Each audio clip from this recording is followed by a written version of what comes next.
What does this month? Next month, how we put the numbers. So we need to cover them some minutes.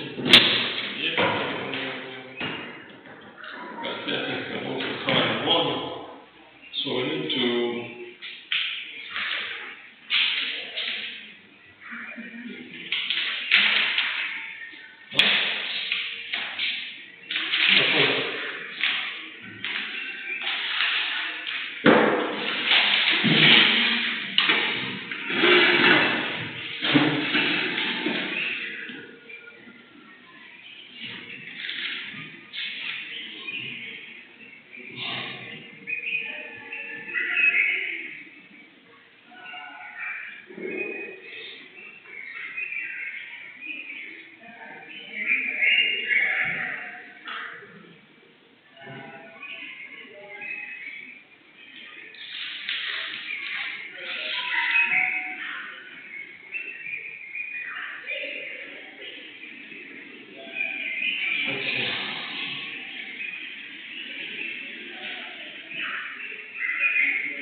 types of communication.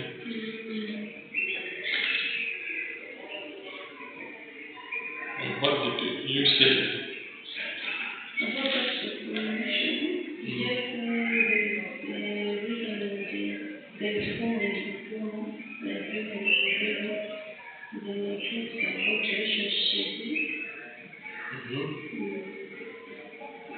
Our relationship in a contract.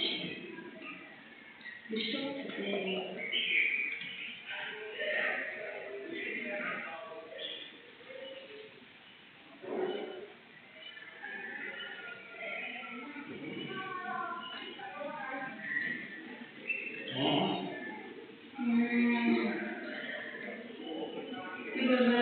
The topic was about communication in the relationship. You said the issue of communication. They just explain some little information about communication and about relationship as well. They say it's just a small thing that you will just understood so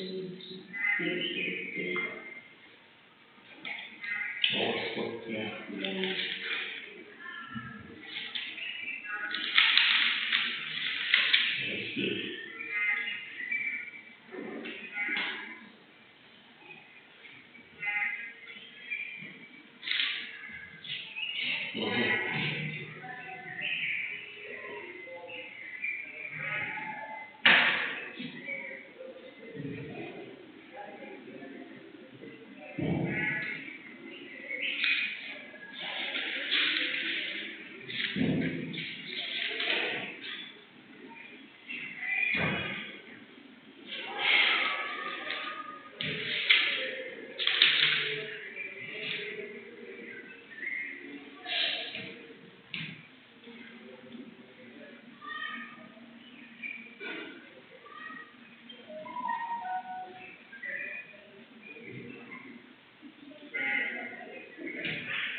So we look at communication. Did we discuss ethics? Okay, so we are looking at unit number 3, which is contract administration and change control. So we're supposed to discuss 4 things. The first one was contract management plan, which we discussed, isn't it? But the second one was communication and what? Relationship, isn't it? Which we also discussed. Then there are 2 core components that we need to discuss. The other one is ethics, then the other one is what? Change management. Now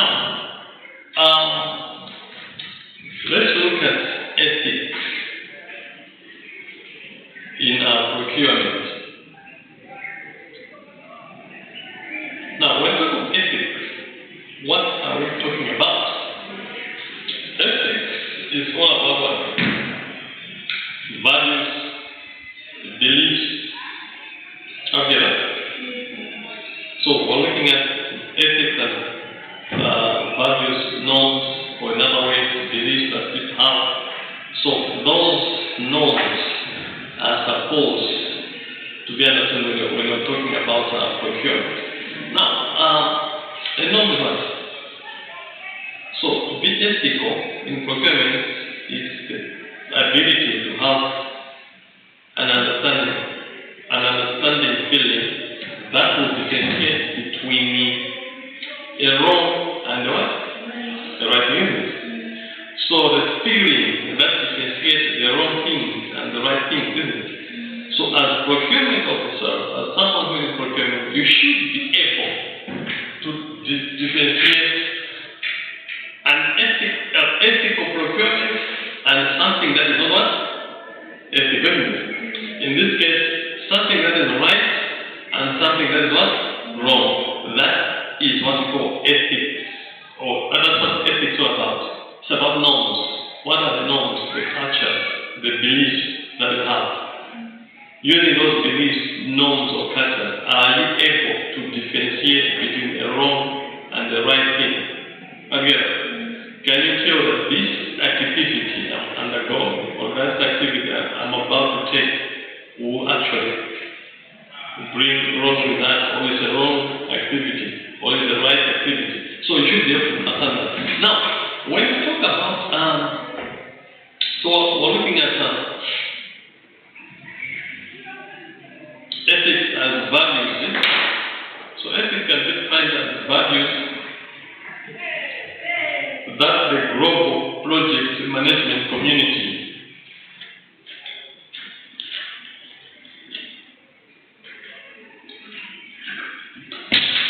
defined as most important. Values that are defined as what? Most important when most important in procurement management. According to the Code of Ethics and Professional Conduct, there is a Code of Ethics and Professional Conduct. There is the board that looks at the conduct of professionals. So professionals could be in different fields. Could be professionals in accounting, professionals in what? Business, professionals in accounting, procurement, but there is a code of conduct. Or in other words, professional conduct that defines the norms of a professional, or defines what is wrong and what is right. So it looks at four or affirms four main values. Ethics, a code of ethics and professional conduct, affirms or four main values. So there are four main values that we expect to find in a procurement officer, or in someone who is handling procurement processes. Now, what are these four main processes? Or what are these four main values? Not processes, but four main values according to Code of Ethics and Professional Conduct. One, you are looking at responsibility.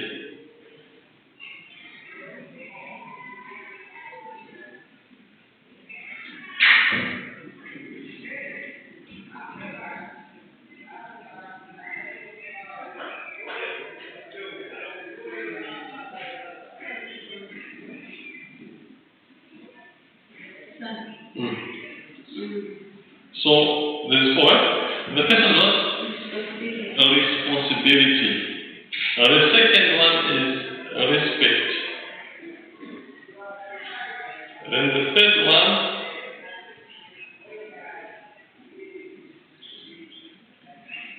is honesty. To be honest. So honesty is the third one. Second region. Second, four main values. So the four main values, according to Code of Ethics and Professional Conduct, we have the first one is responsibility, respect, honesty, and fairness. How many? Four, isn't it? Beautiful. Beautiful. Now, when they say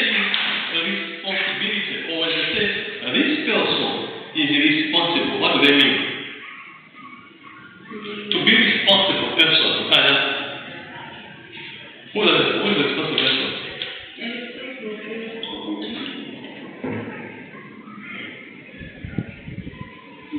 I know the meaning, but I'm trying to explain that. If someone has to win,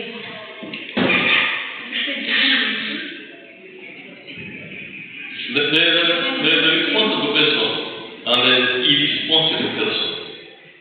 Someone who can do things right. Okay, someone who understands him or herself, someone who is able to take charge of an assignment, someone who is able to do the right things at the right time, someone who is dependable. People can depend on, isn't it? Say, if you want advice, you give us advice, good advice. If you want something, you encourage it. So that person is a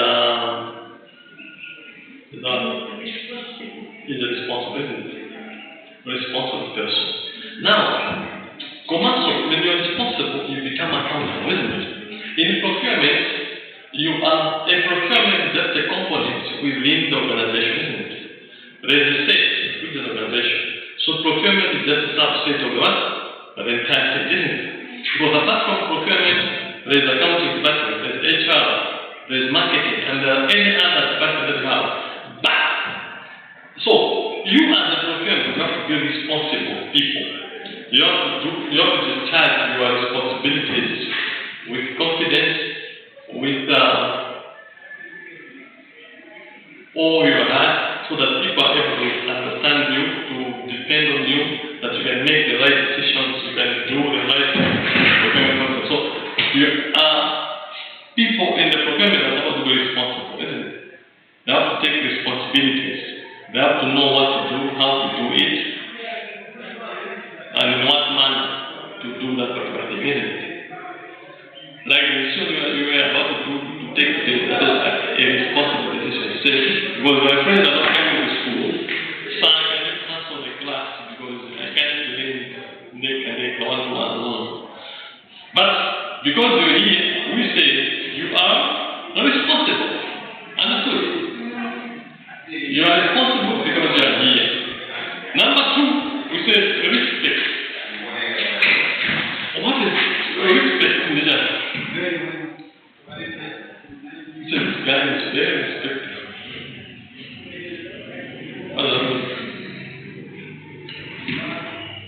Like someone who has like good manners.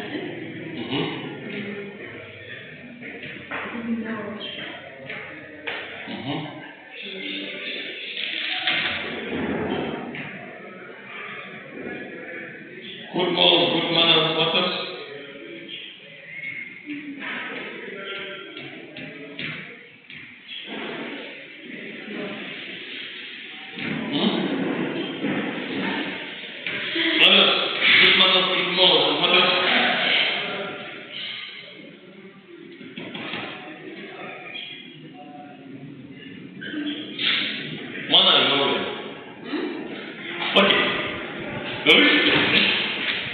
It's not about, let's say, to respect someone is to be able to understand someone and to be able to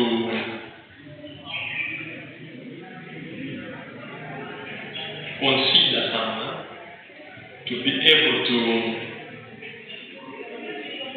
take other people's views or to be tolerant, isn't it?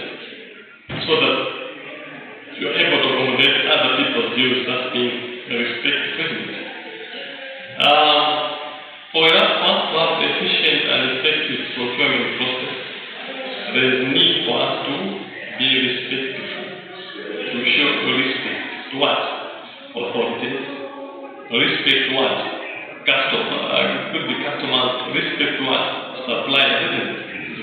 When we are dealing with suppliers, let us deal with them by respect. With the respect will bring what we call a cordial relationship, isn't it? When you develop a good relationship, there are times when they go, let's just have money, but you need materials. You can always go to the supplier and get materials and pay later because of that respect that you felt. Okay.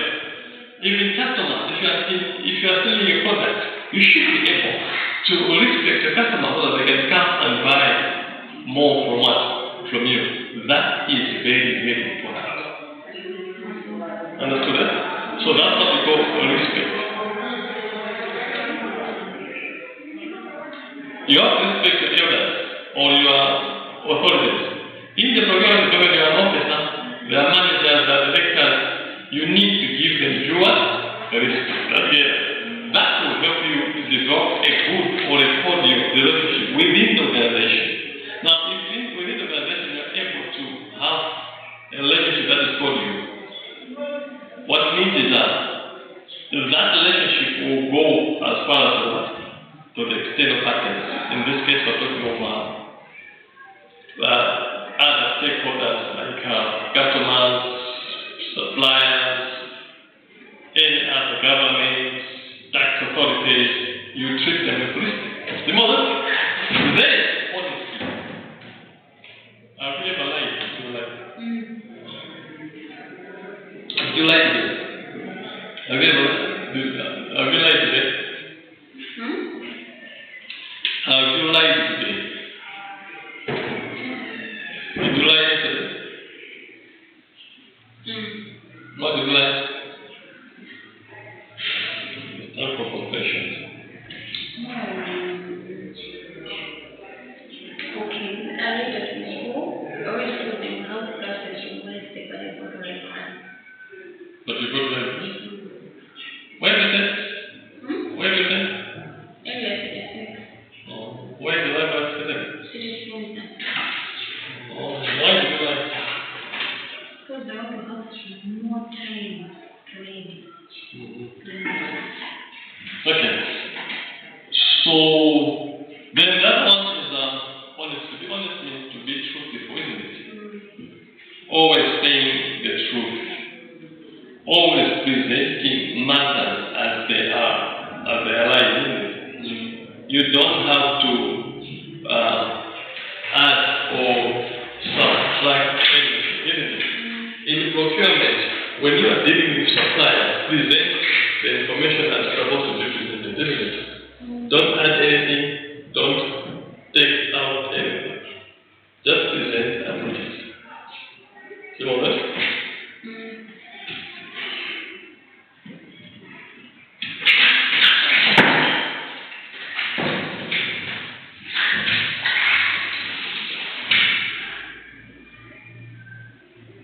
So that's being honest. So you're supposed to be honest in all affairs, all matters.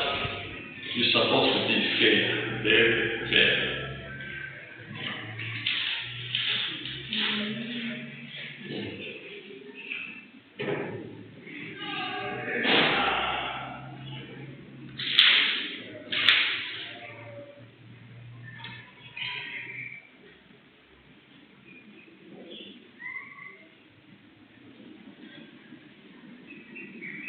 And the last one is what?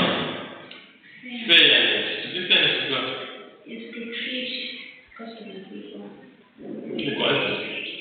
Don't show that in our there, in our small there, which is not good. So treat them equally.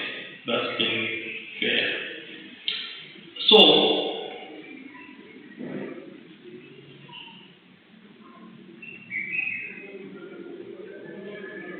ethics basically helps you to instill confidence. If you are ethical, you present your points with confidence because you're not lying, isn't it? You're not being motivated by other forces, but you're just presenting things as they are. So you speak with confidence. You have nothing to lose. You have nothing to win. What you're doing is to present things as they're supposed to be presented. Get the point, eh? Then, after presenting points as they are supposed to be presented, you'll be able to make what we call wise decisions. If you are ethical, you have confidence, like that confidence will enable you to make what? Wise decisions. Wise decisions related to what? Procurement, isn't it? So when you make wise decisions, the procurement process will be done in a thorough and effective way. Simone? Very what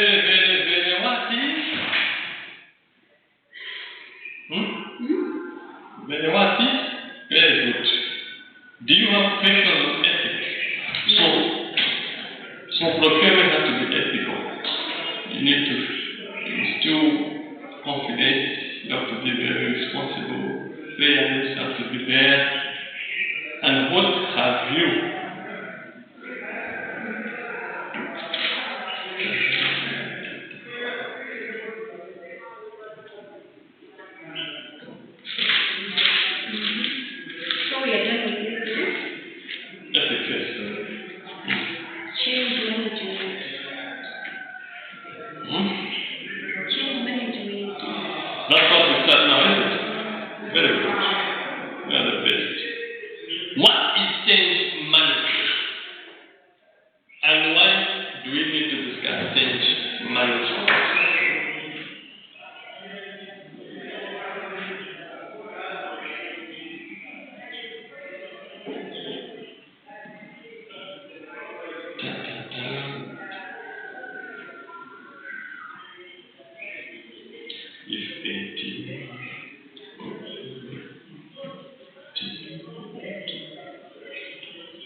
to effectively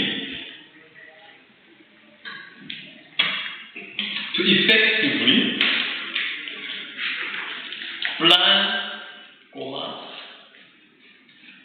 implement, and manage changes within an organization.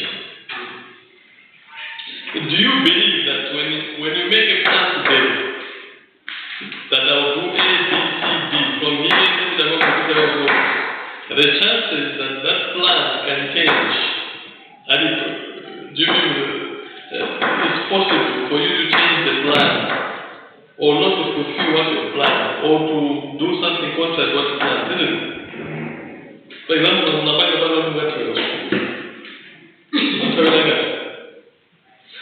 we're looking at a student member, you have an initial plan. Now, you are failing, you are unable to achieve your plan.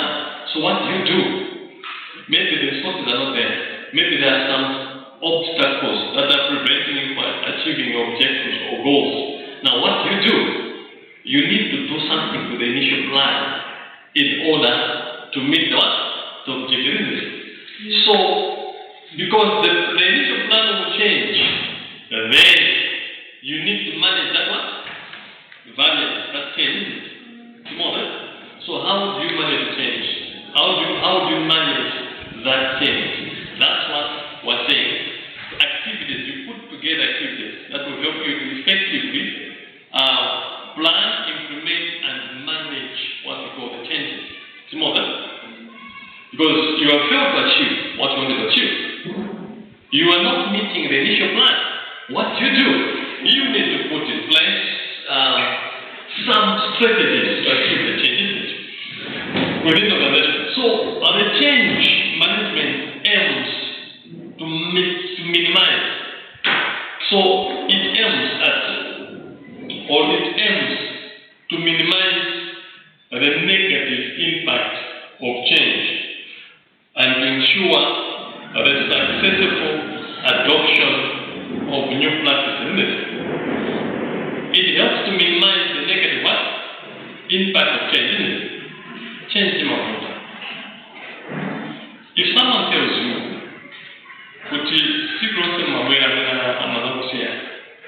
and you are used to doing that, now today your father says, no, you'll be going by bus. Is it? That's it, isn't it? I'm assuming you've never taken a bus. I'll say, no, from today onwards, I won't be dropping you. I'll be giving you transport. You get a bus to school. So that's the change. Now, if you don't take that change seriously, it can impact the kid, isn't it? So, change management is a process whereby we are trying to make the one that kid understand that there is no problem taking a bus, and it's all the same, whether I go by bus or I get dropped, they're all the same. So that process of managing that, so that someone should be able to understand that change that is what make in order for the betterment of the relation. That's what we call change management. So it helps to minimize the negative impacts of change and ensure successful adoption of new practices, new technologies, and strategies, isn't it? So the change management will help you, because if you are changing, if you fail mid-term exams, what means it? Ngapana na umuzingo ndakuzaga ngidi ndakuza bino ndikina umuzingo sejerega ngwe patame tuba kazi popo we ambalo gani usije we need to start with the hard so don't make hard and similar the so that's the change. You're changing from the initial plan umuzingo sejerega to being working very well. So that's change management. So you need to successful adoption of new practices, technologies, or strategies.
What are the components of change management? So, now before we look at that, let's look at this. Okay. So, for you to effectively manage a change, you need to have a change management what? Plan. How are we going to handle the change? Simone, what are we going to do to manage the changes?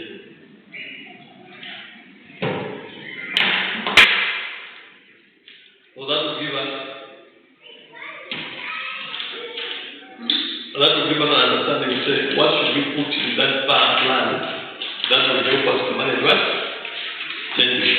So change management teams are required to develop a change management plan to effectively and efficiently manage what? Or so that they effectively and efficiently manage what? Changes. More very good. Now, what are the components of change management plan?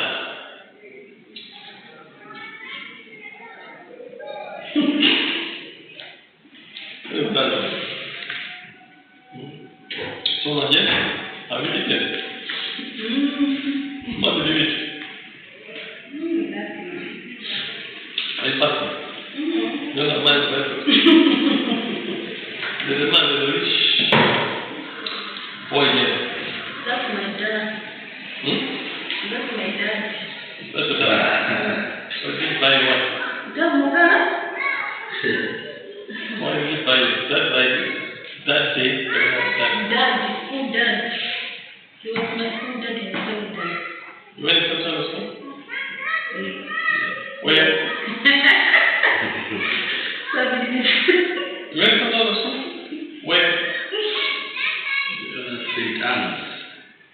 Yes, is that Change. Oh, what is school? Remember when I was white. So they have a baby on that.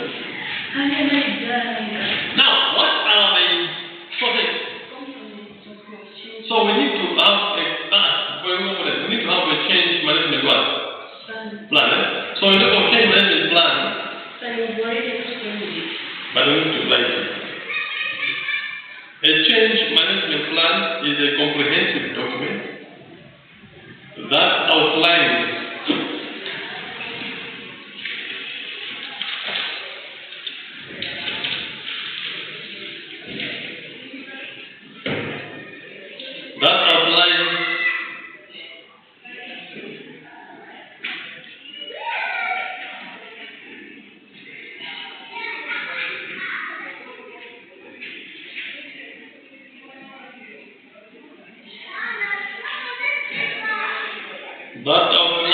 the approach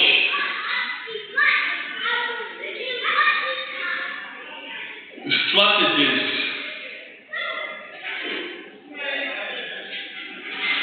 and functions to be taken to manage change within an organization.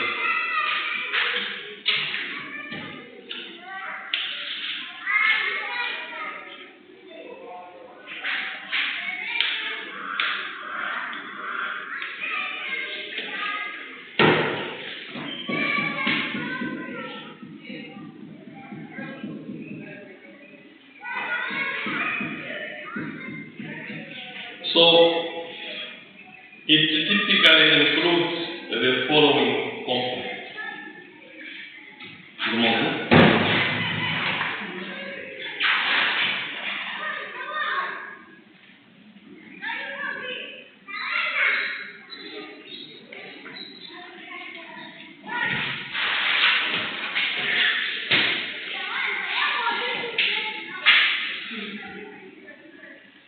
Component number one is our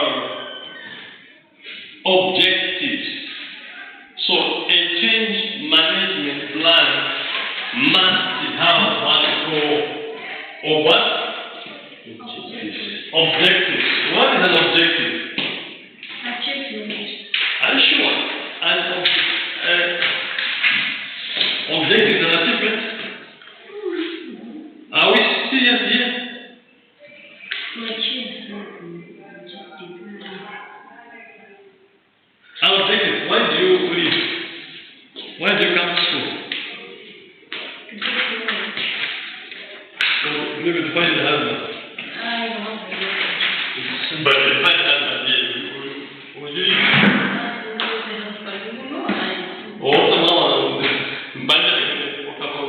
Now, so what I think the change management plan must have what?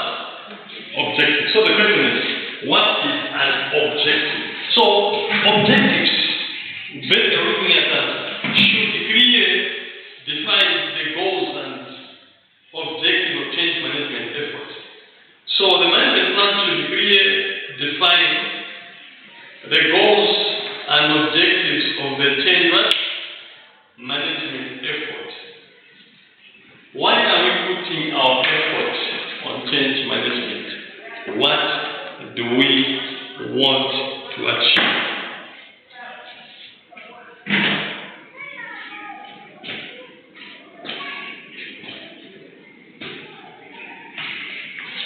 Define the goals and Define goals and objectives of the change management effort.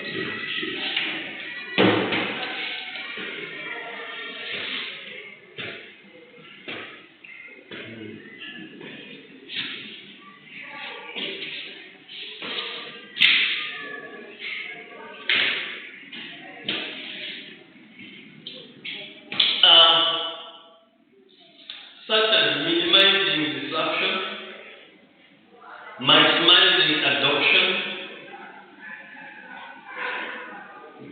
minimizing what? Minimizing disruption, maximizing adoption, and ensuring successful implementation of changes, and ensuring successful implementation of changes.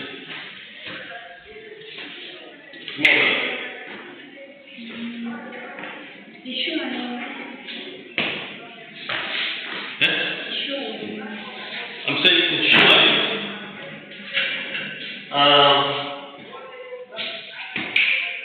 successful implementation of changes. So that's the first component. The second component is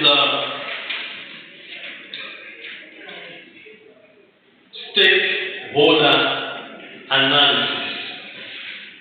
Stakeholder. What is stakeholder analysis?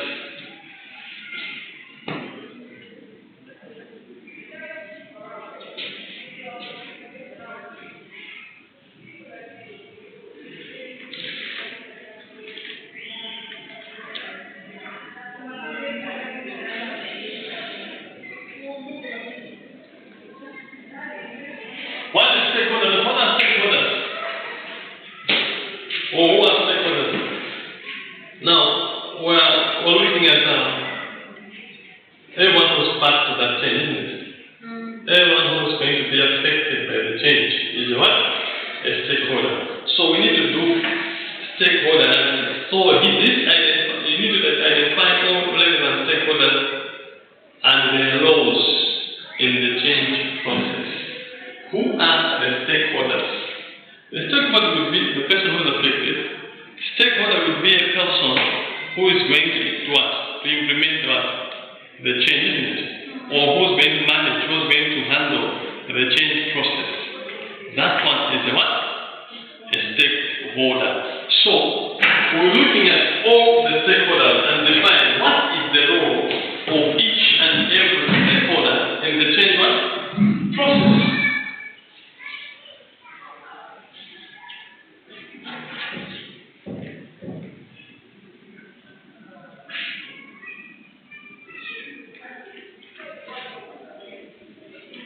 So why is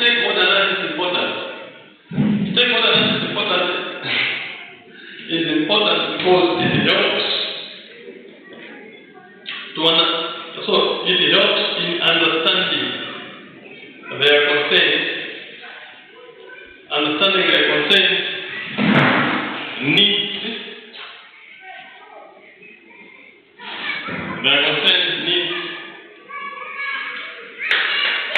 and expected contribution.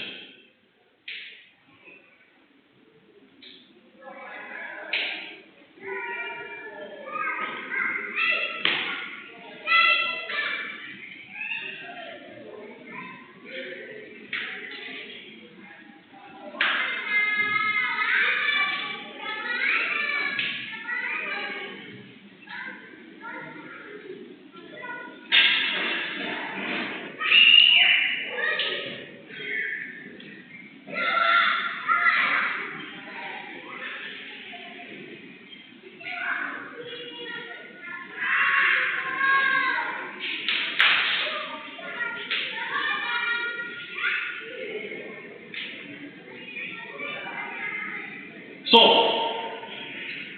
number 2, we are done, isn't it? Where we go, number 2, stakeholder analysis.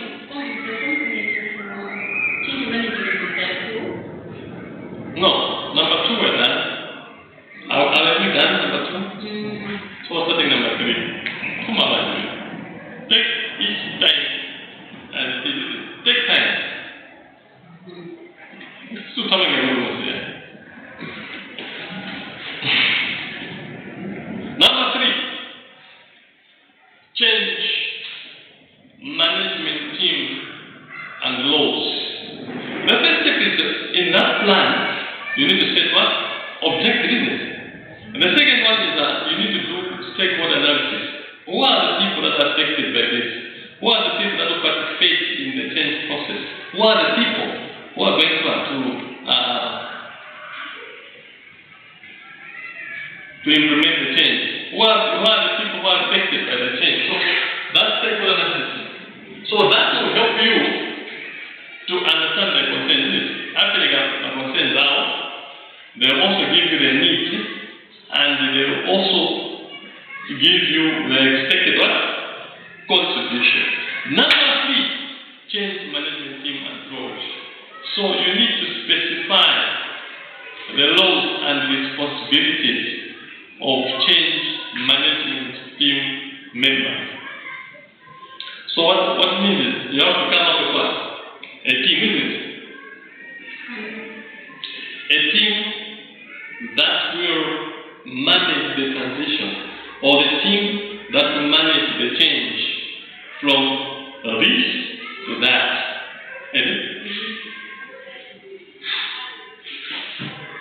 A change from using a typewriter to using what? Computer, isn't it? A change from using a